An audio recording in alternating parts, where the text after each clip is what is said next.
Thanks for watching. Don't forget to like, comment, share and subscribe to.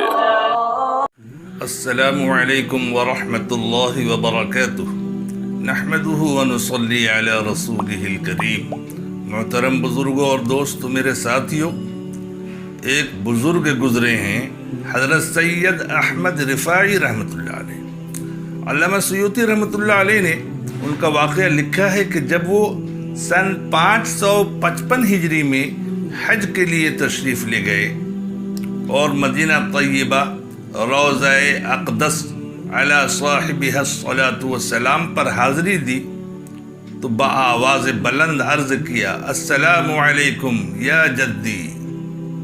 وہاں سے جواب ملا جس کو دیگر زائرین نے بھی سنا، وعلیکم السلام یا ولدی۔ اس پر وجد میں آ گئے اور دو شعر پڑھے، فی حالت البعد روحی کنت ارسلها تقبل الارض وہی عنی نائبتی۔ کیا مطلب؟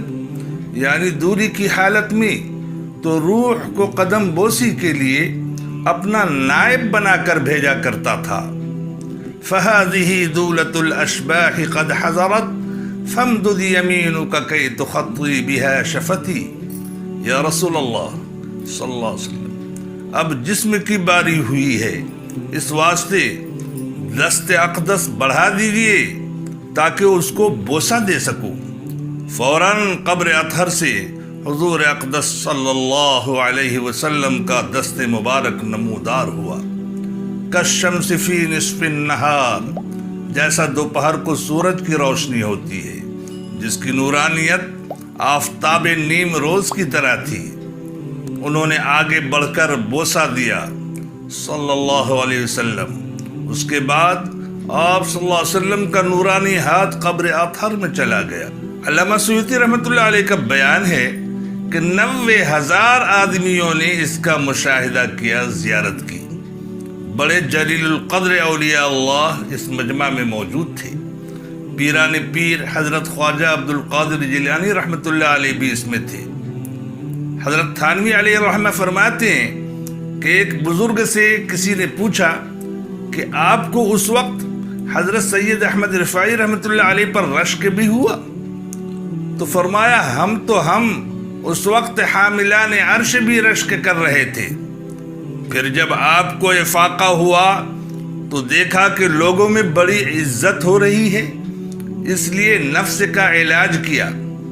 دوستو، جب ایسوں کو علاج کی ضرورت ہے تو ہم تم کیسے محفوظ رہ سکتے ہو؟ ہمیں تو بدرجہ اولا علاج کی حاجت ہے۔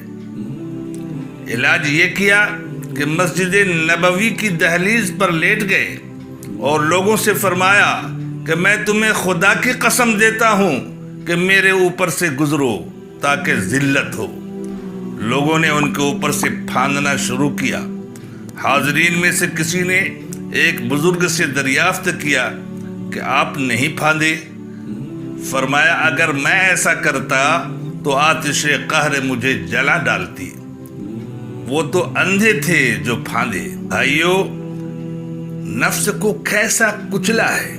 اتنے بڑے مقام کے اولیاء جب دیکھا کہ لوگوں میں بڑی عزت ہو رہی ہے تو اپنے آپ کو ذلت کا پیراہن پناہ دیا اور دہلیز مسجد نبوی پہ لیٹ گئے اور سب کو قسم دیا کہ میرے اوپر سے گزرو، میرے اوپر سے کچلو، میرے اوپر سے پھاندو۔ کیوں؟ تاکہ میرے اندر انا پیدا نہ ہو، خودی پیدا نہ ہو، مغروریت میرے اندر نہ آوے۔ اس لیے میرے ساتھیوں، ہمیشہ عاجزی، انکساری اور تواضع کو اپنائیے۔